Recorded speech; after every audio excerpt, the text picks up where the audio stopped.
बिस्मिल्लाहिर्रहमानिर्रहीम। अस्सलाम वालेकुम। हज़रत मूसा अलैहिस्सलाम ने तौरात शरीफ के अहकाम पढ़कर बनी इसराइल को सुनाए और फरमाया कि तुम लोग इस पर अमल करो।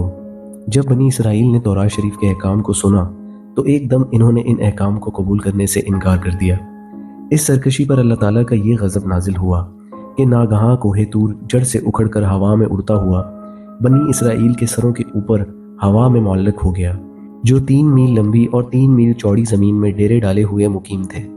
जब बनी इसराइल ने यह देखा कि पहाड़ इनके सरों पर लटक रहा है तो सब के सब सजदे में गिरकर अहद करने लगे कि हमने तौरात के सब अहकामात को कबूल किया और हम इन पर अमल भी करेंगे।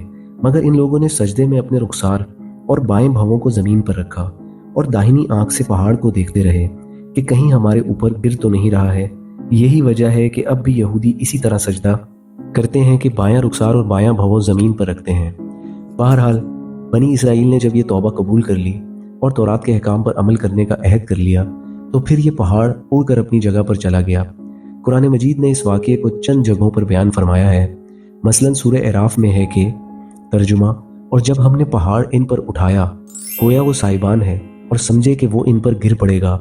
लो जो हमने तुम्हें दिया जोर से और याद करो जो इसमें है कि कहीं तुम परहेजगार हो। खुदा हाफिज।